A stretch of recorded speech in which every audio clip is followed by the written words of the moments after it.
একদম ভাৰতেৰ ভাড়া হেঁটাই দিম বিজেপি। তাৰ মানে খালি একচাটিয়া মিয়াৰ ওপৰত অত্যাচাৰ কৰি আছে সি। বিজেপি হিন্দু মুছলিমৰ লগত ৰাজনীতি কৰি আছে। আমি বিজেপিক ভোট দিম, আমি মোদীক ভোট দিম, আমি হেমন্ত বিশ্ব শৰ্মাক ভোট দিম।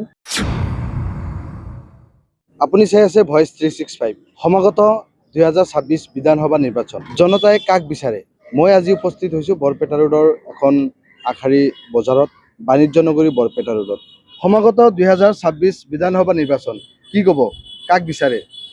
আমাৰ সৰ্বসমষ্টিৰ পৰা আমাৰ যিটো ভৱানীপুৰ সৰ্বসমষ্টি আমি ৰঞ্জিত দাক বিচাৰোঁ। আৰু অসম চৰকাৰ হিচাপে আপুনি বিজেপি, কংগ্ৰেছ, ৰাইজৰ দল, হিমন্ত বিশ্ব শৰ্মা বিজেপি বিজেপিয়ে লাগিব। বিজেপিয়ে লাগিব। আকৌ বিজেপি আহিব বুলি ভাবে? আহিব 100%। বহুত কাম হৈছে অসমত। লাষ্ট 60-70 বছৰ যিখিনি কাম হোৱা নাই আমাৰ এই 10 বছৰত এইখিনি কাম হৈছে। আমি বিজেপিক ভোট দিম, আমি মোদীক ভোট দিম, আমি হেমন্ত বিশ্ব শৰ্মাক ভোট দিম, আমি ৰঞ্জিত দাসক ভোট দিম। দেশৰ উন্নতি কৰি আছে, পৰিৱৰ্তন নালাগে? পৰিৱৰ্তন নালাগে। এইখন চৰকাৰে ভাল কাম কৰি আছে। এইখন চৰকাৰে ভাল কাম কৰি আছে এইখন আৰু ভাল কাম কৰিয়ে আছে। আপুনি চৰকাৰী আঁচনি কিবা পাইছে? আমি চৰকাৰী আঁচনিৰ মধ্যে পাইছোঁ খালি আপোনাৰ বিদ্যুৎ বুঢ়া পেঞ্চন পাই আছোঁ আৰু ৰেচনটো পাই আছোঁ আৰু আমাৰ ঘৰৰ ফেমিলি এখন আপোনাৰ অৰুণোদয় পাই আছে। গতিকে আপোনাৰ বিজেপি চৰকাৰ লাগে? আমি বিজেপি চৰকাৰ লাগে। একদম ভারতের ভাড়া হেঁটাই দিম বিজেপি। বিজেপি নালাগে? বিজেপি নালাগে। কিয় বিজেপি কি কৰিছে? তাৰ মানে খালি একচাটিয়া মিয়াৰ ওপৰত অত্যাচাৰ কৰি আছে সি। বিজেপি হিন্দু মুছলিমৰ লগত ৰাজনীতি কৰি আছে।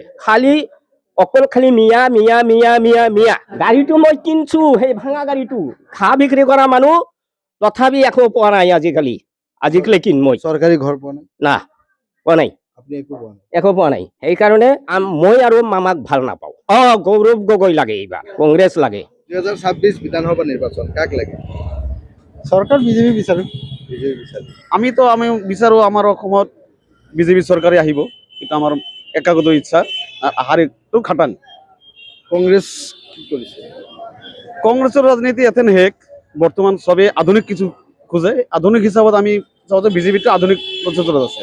ভৱানীপুৰ সৰ্ব সমষ্টিত কাক লাগে? ৰঞ্জিত দাস। ৰঞ্জিত দাস লাগিব? বেলেগ কোনো বিকল্প নাই? নাই, মনোনয়ন তালুকদাৰ? সেপ্টেম্বৰ নাহে। সমাগত 2026 বিধানসভা নিৰ্বাচন, এইবাৰ জনতাই কাক বিচাৰে? আজিকালি কংগ্ৰেছ হওক, এতিয়া কোনো অৱস্থা নাই। বিজেপি চৰকাৰে এইখিনি চব মানুহ অশান্তি কৰি দিছে। এতিয়া আমাৰ লাগে কংগ্ৰেছ, আমাৰ কংগ্ৰেছ চৰকাৰ দৰকাৰ আৰু 26 আমাৰ কংগ্ৰেছ চৰকাৰ আহিব বুলি আশা আছে আমাৰ। গৌৰৱ গগৈ এইবাৰ CM চৰকাৰ আমাৰ যিটো ভাল লাগিব সেইটোৱে কৰিম। কাক ভাল লাগে? এনেকুৱা কাক বিচাৰে আপোনালোকে? বিজেপিক ভাল লাগে, আমাক বিজেপি ভাল লাগে। বিজেপি? আমিতো কংগ্ৰেছে খোজো। 2026 আমাৰ সৰ্বক বিধানসভা সমষ্টিত কাক লাগে? মনোনয়ন তালুকদাৰ আকৌ লাগে নেকি? মনোনয়ন তালুকদাৰ মানুহ ভাল, বেয়া নহয়। তেখেতক মই আগামী নিৰ্বাচন মই সাপোৰ্ট কৰিছিলো, এবাৰ মই যদি হয় মই সাপোৰ্ট কৰিম। আপুনি চৰকাৰী আঁচনি কোনো নাই, আঁচনি পোৱা নাই। ঘৰ চৰ এতিয়ালৈকে চৰকাৰী ঘৰ পাইছে? পোৱা নাই। আপোনাক চৰকাৰী চাকৰি দিছে নেকি ঘৰত? চৰকাৰে চাকৰি দিছে। কিহৰ চাকৰি? কিহৰ চাকৰি? চাকৰিটো দিছে চাকৰি সাব পুলিচ ইন্সপেক্টৰ। সাব ইন্সপেক্টৰৰ চাকৰি আপোনাৰ ল'ৰাই পাইছে? কোনে দিছে চাকৰি? এটা আমাৰ হিমন্ত বিশ্ব শৰ্মাই দিছে। হিমন্ত বিশ্ব শৰ্মা ডাঙৰীয়াই কৈছে মেয়াৰ ভোট নালাগে, স্পষ্টকে কৈছে। আমি 2026 আমি পৰিৱৰ্তন বিচাৰো। মনোনয়ন তালুকদাৰ যোৱা 5 বছৰ বিধায়ক হিচাপে আছিল, তেখেতৰ কাম কাজক লৈ কিমান সন্তুষ্ট? এই যে ৰাস্তা ঘাট কৰছে, এটা কথা দিছিলো, কাম কৰছে। আৰু কি কৰিছে? গোয়াৰ দুয়াৰও কিছু দিছে। অসমত মুখ্যমন্ত্ৰী হিচাপে কাক বিচাৰে? গৌৰৱ গগৈ, হিমন্ত বিশ্ব শৰ্মা ডাঙৰীয়া? গৌৰৱ গগৈ। গৌৰৱ গগৈ ভাল লাগে নেকি? হ্যাঁ, কি কৰিছে? দেখলি মৰম লাগে। কি ক'ব, কাক লাগে? বিজেপি চৰকাৰ, বেলেগ বাহিৰে একো নাই, বিকল্প কোনো নাই? নাই বিজেপি গৌৰৱ চৰকাৰ। গগৈ কিন্তু ফিল ভাল বৰ্তমান। গৌৰৱ গগৈ কাই চিনিয়ে নাপাওঁ, গৌৰৱ গগৈ মই চিনিয়ে নাপাওঁ। গৌৰৱ গগৈ এইবাৰ মুখ্যমন্ত্ৰী হ'ব? পাকিস্তানৰ অসমৰ মুখ্যমন্ত্ৰী হ'ব বুলি পাকিস্তানৰ হ'ব, অসমতো নহয়। অসমৰ এজনে আপোনালোকে গমে পায়, মামাই লাগিব। এবাৰ ভৱানীপুৰ সৰ্ব সমষ্টিত কাক বিচাৰে? মনোনয়ন তালুকদাৰ কিন্তু যোৱা 5 বছৰ বিধায়ক হিচাপে আছিল। আমাৰ বৰপেটা ৰোডৰ গৌৰৱ তথা আমাৰ অসম চৰকাৰৰ মন্ত্ৰী ৰঞ্জিত কুমাৰ দাসে ইয়াৰ পৰা প্ৰতিদ্বন্দ্বিতা কৰিব বিজেপিৰ পৰা বুলি আমি শুনা পাইছোঁ আৰু আমি সঠিক নাজানো। তো গতিকে যদি তেতিয়া হয়তো এটা ভাল খেলা এটা হ'ব, ভাল জমব আৰু মানে উপযুক্ত হেৰি থাকিব, প্ৰতিদ্বন্দ্বী থাকিব।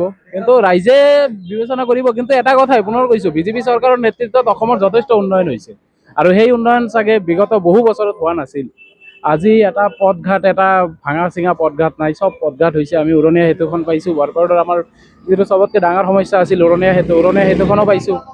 গতিকে আমাৰ বৰপেটাবাসীৰ বহু সমস্যা সমাধান হৈছে। তাৰপিছত আপোনাৰ 1.5 লাখৰ ওপৰত চৰকাৰে বিনামূলীয়াকৈ চাকৰি দিছে, যি সময়ত আগত দেখিবলৈ পোৱা গৈছে যে চাকৰিৰ কাৰণে কিবা উৎকোচ দিবলগীয়া হৈছিল, কিবা দিবলগীয়া হৈছিল। এতিয়া সেইবিলাক নালাগে।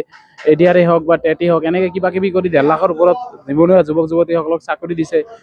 আত্মনিৰ্ভৰ অসমৰ জৰিয়তে যিবোৰ নিবনুৱা আছিল তেখেতসকলক মানে কৰ্মসংস্থাপনৰ কাৰণে সুবিধাও দিছে। তো গতিকে বিজেপি চৰকাৰ অহাটো প্ৰায় নিশ্চিতে। আৰু সমাগত 2026 বিধানসভা নিৰ্বাচন কাক বিচাৰে এইবাৰ?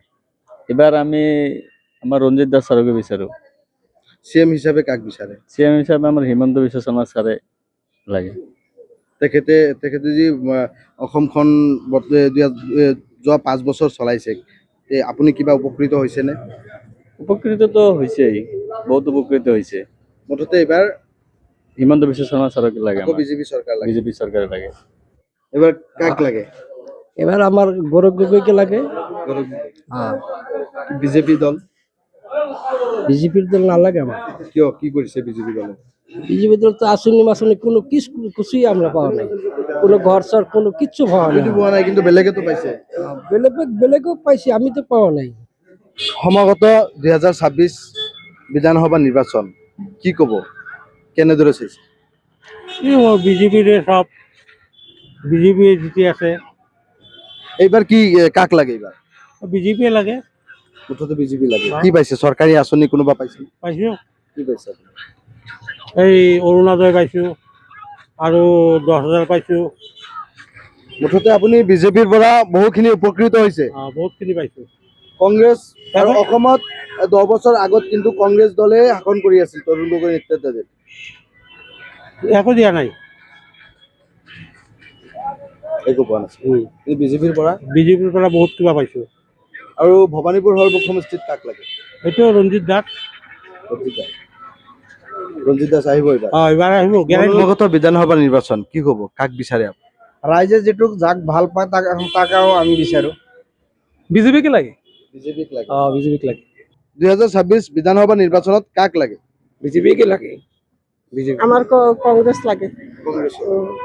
আৰু ভবানীপুৰ সৰ্বক সমষ্টি, আগতে সৰ্বক সমষ্টি আছিল, মনোনীত তালুকদাৰ তেখেতে আছিল, এতিয়া কাক বিচাৰে?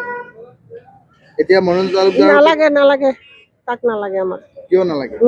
কি কৰিছে তেখেতে? বহুত বয়া কৰছে, নালাগে আমাৰ, তাকে নালাগে। মুখ্যমন্ত্ৰী হিচাপে কাক চাব বিচাৰে? মই মুখ্যমন্ত্ৰী হিচাপে অখিল গগৈ ডাঙৰীয়াক ছাপোৰ্ট কৰোঁ। কিয় আচলতে তেখেতৰ কামবোৰ বহুত ভাল। তেখেত যিবোৰ বিধানসভাত কথা কয় দম ফুটাই, তেখেতৰ কোনো এটা বিধায়ক সেনেহেন কথা কোৱা মানুহ নাই, বিধায়ক নাই মোৰ চকুত পৰিছে। অখিল গগৈৰ নিচিনা এটা কণ্ঠ কোনো এটা 26জন বিধায়কৰ ভিতৰত কায়ো নাই। 2026 মই নিৰ্বাচনত মুখ্যমন্ত্ৰী হিচাপে অখিল গগৈ ডাঙৰীয়াক বিচাৰোঁ। আমি বৰ্তমান মোৰ মতে মনোৰঞ্জনে ভাল আছে। মনোৰঞ্জনকে লাগে আমাৰ পৰৱৰ্তী সময়ত। তেখেতৰ কাম, ৰাইজৰ কাম ভালে কৰিছে। কি কাম কৰিছে? এই আমাৰ নদী বান্ধটো তেখেতৰ সময়তে হৈছে। গতিকে নদী বান্ধটো এটা উল্লেখজনীয় কথা আমাৰ এই উত্তৰ অঞ্চলৰ কাৰণে। আগতে হ'লে কিজানি কাটাজাৰৰ পৰা বাগানৰ ৰাস্তাটো ভাল থাকিলেহেঁতেন, সেইকাৰণে সেই হিচাপে কামটো ভালে কৰিছে। নহ'লে আৰু উত্তৰ